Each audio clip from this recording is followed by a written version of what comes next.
இயேசுவில் எனது அன்பிற்குரியவர்களே, உங்களுக்கு என்னுடைய இதயம் கனிந்த வாழ்த்துக்கள். வணக்கம். இன்றைய நற்செய்தி பகுதி மத்தேயு நற்செய்தி 21வது அதிகாரம் 28 32 முடிய. இயேசு தலைமை குருக்களையும் மக்களின் மூப்பர்களையும் நோக்கி கூறியது: இந்த நிகழ்ச்சியை பற்றி நீங்கள் என்ன நினைக்கிறீர்கள்? ஒரு மனிதருக்கு 2 புதல்வர்கள் இருந்தார்கள். அவர் மூத்தவரிடம் போய், மகனே, இன்று நீ திராட்சை தோட்டத்திற்கு சென்று வேலை செய் என்றார். அவர் மறுமொழியாக, நான் போக விரும்பவில்லை என்றார்.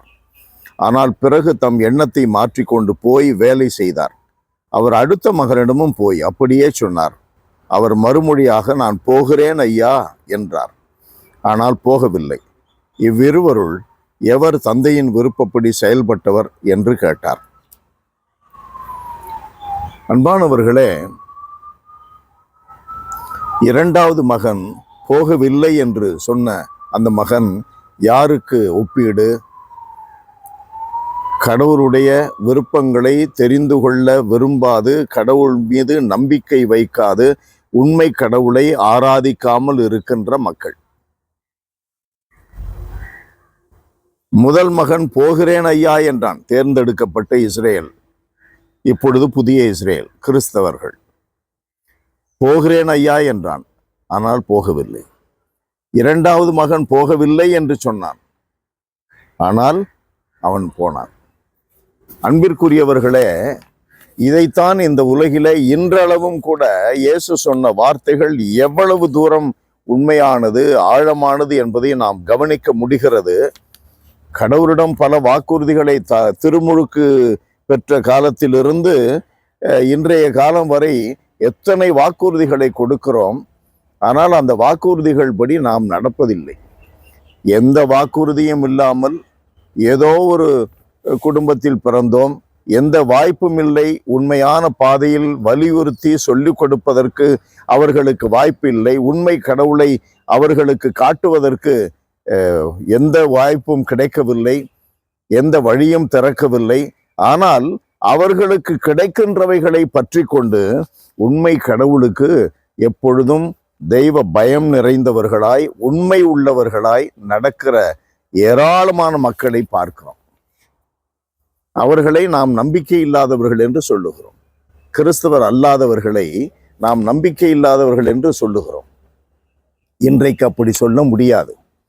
நம்பிக்கை இல்லாதவர்கள் என்று சொல்லப்படுகின்ற அவர்களில் பெரும்பாலோர் கடவுளுக்கு பயந்து நடக்கிறார்கள், கடவுளுடைய கட்டளைகளை கடைபிடிக்கிறார்கள், மனசாட்சிக்கு விரோதம் இல்லாமல் நடக்கிறார்கள். அன்பானவர்களே, நம்முடைய வாழ்க்கையிலே ஆம் என்று சொல்லுகிறவர்கள் இல்லை என்று சொன்னதை போல ஆம் என்று சொன்னதை மறந்துவிட்டு நடக்கிறார்கள். இல்லை என்று சொல்லுகிறவர்கள் இல்லை என்று சொன்னதை மறந்துவிட்டு அவர்கள் கடவுளுக்கு பயந்து அவருடைய வழிகளிலே நடக்கிறார்கள். நம்முடைய வாழ்க்கையில உண்மை கடவுளை நமக்கு யாரோ ஒரு மிஷனரி வழியாக தெரிவித்தார்கள். அந்த உண்மை கடவுளுடைய கட்டளைகள் உள்ளத்தில் உள்ளன, எண்ணங்களில் உள்ளன, நம்முடைய செயல்பாடுகளில் அதன்படி நடப்பதற்கு நல்ல சூழ்நிலைகள் உள்ளன. ஆனால் நாம் எத்தனை பேர் கடவுளுக்கு பயந்து வாழுகிறோம், கடவுளுடைய கட்டளைகளின்படி நடக்கிறோம்? கட்டளைகளை போதிக்கிறவர்கள் இன்றைக்கு ஏராளம். அந்த கட்டளைகளின்படி நடக்கிறவர்கள் போதிக்கிறவர்களிலேயே நிறைய பேர் இல்லை. எவ்வளவு வருத்தமான ஒன்று! இறைவனுக்கு பயந்து வாழ வேண்டும். மனசாட்சி வழியாக பேசுகின்ற கடவுளுடைய குரலுக்கு செவி கொடுத்து வாழ வேண்டும். நம்முடைய உள்ளத்திலே எழுதப்பட்டுள்ள கடவுளுடைய கட்டளைகளுக்கு பணிந்து வாழ வேண்டும். பேரிரக்கம் மிகுந்த எங்கள் கடவுளே, ஆம் என்றால் ஆம், இல்லை என்றால் இல்லை என்று இருக்க வேண்டும் என்று எங்களுடைய மீட்பரும் உம்முடைய திருமகனுமாகிய இயேசு கிறிஸ்து எங்களுக்கு சொல்லிக் கொடுத்துள்ளார்.